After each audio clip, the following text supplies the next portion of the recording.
अब जो हमारा नेक्स्ट जो क्वेश्चन है वो है वर्किंग कैपिटल का।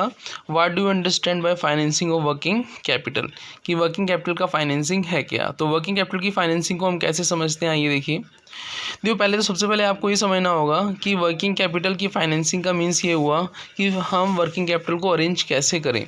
तो अरेंज हम कैसे कर सकते हैं, वर्किंग कैपिटल के बहुत सारे फॉर्म आपने पढ़े थे कि नेट वर्किंग कैपिटल होती है, परमानेंट वर्किंग कैपिटल होती है, आपकी टेम्परेरी वर्किंग कैपिटल होती है। तो उन वर्किंग कैपिटल की टाइप्स की या नेचर के ऊपर ये डिपेंड करेगा कि हम उन्हें कैसे अरेंज करेंगे।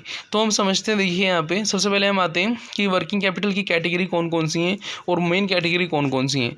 आपको पता था कि अभी जो हमने डिस्कस किया था कि वर्किंग कैपिटल के अंदर वर्किंग कैपिटल का जो फर्स्ट रहता है वो रहता है आपका, जिसको हम मोस्ट पॉपुलर बोलते हैं net working capital, current assets और करंट लायबिलिटीज। इसके अलावा हमने थ्योरेटिकल जो पढ़ी थी चीज़ें, उसके अंदर हमने पढ़ा था कि टेम्परेरी वर्किंग कैपिटल होता है, परमानेंट वर्किंग कैपिटल होता है। तो यहाँ पे यदि हम वर्किंग कैपिटल के मेन पार्ट की बात करें तो मेन पार्ट में यहाँ पे आता है आपका टेम्परेरी और दूसरा क्या आता है, परमानेंट। टेम्परेरी को हम क्या बोलते हैं, शॉर्ट टर्म या वेरिएबल वर्किंग कैपिटल भी बोलते हैं, और जो आपका परमानेंट है उसको हम फिक्स्ड या लॉन्ग टर्म वर्किंग कैपिटल भी बोलते हैं। क्वेश्चन ये बनता है कि सर यहाँ पे वर्किंग कैपिटल तो शॉर्ट टर्म होता है, आप यहाँ पे लॉन्ग टर्म क्यों यूज़ में ले रहे हो। तो यहाँ पे मैं आपको बता देता हूँ कि जब ज़रूरत पड़ती है तो ऑर्गेनाइजेशन करता क्या है कि जो अपना ऑपरेटिंग साइकिल पीरियड होता है उसको कम ज़्यादा कर सकता है, एक्सटेंड भी कर सकता है। जैसे कि आपको 12 मंथ से बढ़ा के उसको 18 मंथ कर दिया, तो वो कहीं ना कहीं कुछ टाइम के लिए बढ़ा हो तो उसको हम लॉन्ग वर्किंग कैपिटल भी बोल सकते हैं। देखो होता क्या है, ये जो आपकी टेम्परेरी वर्किंग कैपिटल होती है ये तो हमें कुछ स्पेसिफिक टाइम के लिए रिक्वायर होती है, और जो आपकी परमानेंट वर्किंग कैपिटल होती है वो तो हमको मोस्टली सबसे ज़्यादा रिक्वायर रहती है, 12 महीने वो हमें रिक्वायर रहती है। तो कहीं ना कहीं इनकी कैटेगरी पर हम ये इनकी फाइनेंसिंग को हम डिसाइड कर सकते हैं कि इनको कहाँ से हम फाइनेंस कर सकते हैं, क्योंकि जो टेम्परेरी रहेगी वो हमें कम टाइम के लिए चाहिए होगी, और जो परमानेंट रहेगी वो हमें पूरे जो ऑपरेटिंग साइकिल पीरियड है उसके अंदर पूरे में चाहिए होगी। तो वन बाय वन यहाँ पे हम डिस्कस कर रहे हैं। सबसे पहले है आपका फाइनेंसिंग टेम्परेरी, शॉर्ट टर्म या variable working capital. Different source of financing this type of working capital are. पहला क्या है, ये हम कहाँ से अरेंज कर सकते हैं, कॉमर्शियल बैंक से अरेंज कर सकते हैं, शॉर्ट टर्म लोन की फॉर्म में, क्रेडिट लिमिट्स और ड्राफ्ट की फॉर्म में, गिरवी रख के भी हम लोन ले सकते हैं यहाँ पे। दूसरा क्या है, इंडिजीनियस बैंकर या private money lender in the case of small business organisation. कभी कभी क्या होता है, इन कॉमर्शियल बैंक से लोन लेना भी क्या पड़ता है, हमें बहुत प्रोसेस स्ट्रिक्ट होता है, स्ट्रिक्ट क्रेडिट पॉलिसी होती है, तो उस समय हमें लोन लेने में भी बहुत दिक्कत आती है। तो उस समय हम उसका अरेंजमेंट कहाँ से कर सकते हैं, इंडिजीनियस बैंकर जो रहते हैं या प्राइवेट मनी लैंडर होते हैं उनसे हम पैसा अरेंज कर सकते हैं। नेक्स्ट आता है आपका जो आपका टेम्परेरी वर्किंग कैपिटल का सोर्स है वो है ट्रेड क्रेडिट।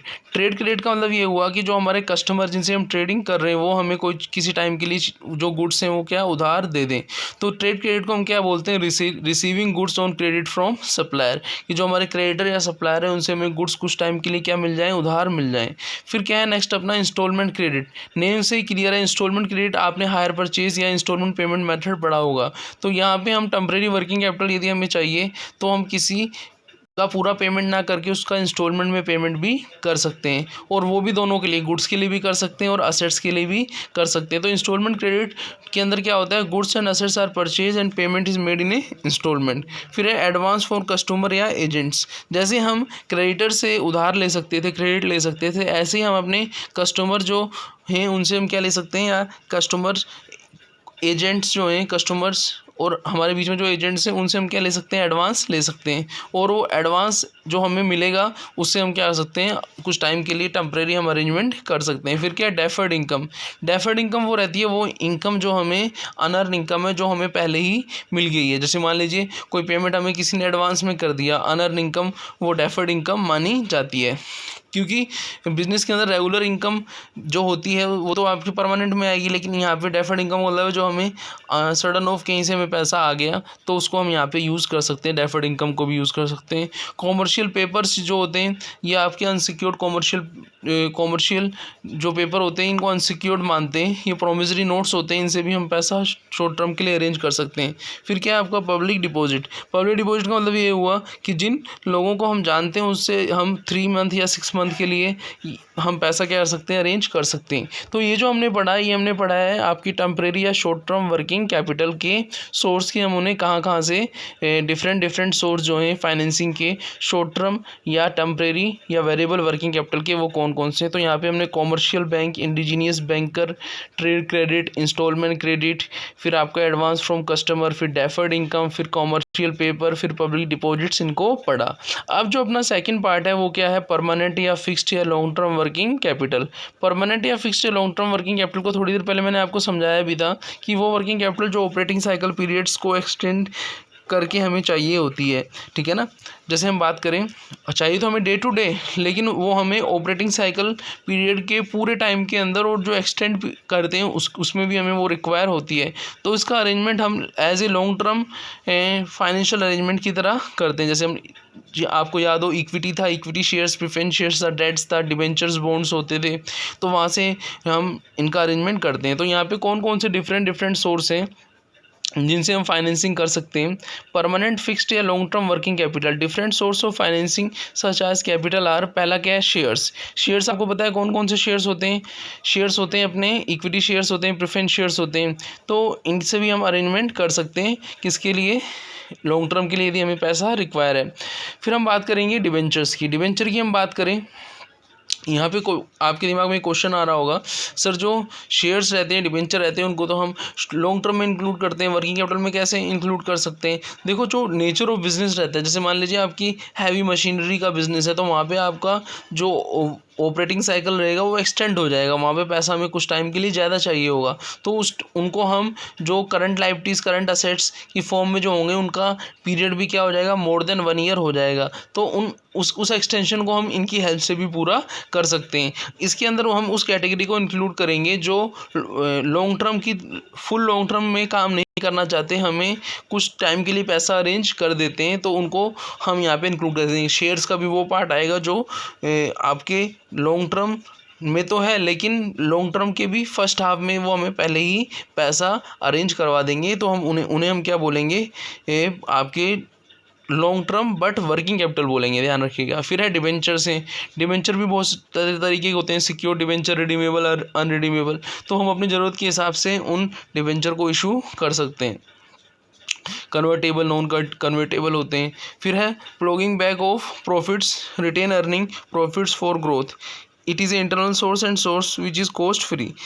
बिजनेस के अंदर जैसा कि हमने पढ़ा था कि जो हम प्रॉफिट अर्न करते हैं, उस प्रॉफिट का कुछ परसेंट हम बिजनेस में रख देते हैं और कुछ परसेंट हम शेयर होल्डर को डिस्ट्रीब्यूट कर देते हैं। यदि हमने शेयर होल्डर को डिस्ट्रीब्यूशन कम किया है, तो कहीं ना कहीं हम जो पैसा बिजनेस के अंदर रख रहे हैं, प्रॉफिट जो रख रहे हैं, वो हम ज़्यादा रख रहे हैं, तो उसे हम क्या बोलेंगे कि plogging back of profits. Plogging back का मतलब ये हुआ कि वो पैसा हमने री इन्वेस्ट कर दिया बिजनेस के अंदर ही, हमने उसको छोड़ दिया। नेक्स्ट क्या है, पब्लिक डिपॉजिट्स। पब्लिक डिपॉजिट्स क्या है, जैसा कि आपने देखा होगा कि कुछ और ऑर्गेनाइजेशन रहते हैं, वो पब्लिक डिपॉजिट भी रेज करते हैं। जैसे आपने L&T सुना हो, तो L&T ने भी अपना फिक्स डिपॉजिट्स इशू कर रखा है और उससे वो लॉन्ग टर्म वर्किंग कैपिटल का अरेंजमेंट करता है। तो पब्लिक डिपॉजिट सेम जैसे फाइनेंशियल इंस्टीट्यूशन अरेंज करते हैं फंड, यहाँ पे वो जो रेज करेंगे वो आपकी नॉन बैंकिंग की फॉर्म में करेंगे, बैंकिंग की फॉर्म में नहीं करेंगे, ध्यान रखिएगा। फिर क्या है, loan from financial institutions like commercial bank, like state level या नेशनल लेवल।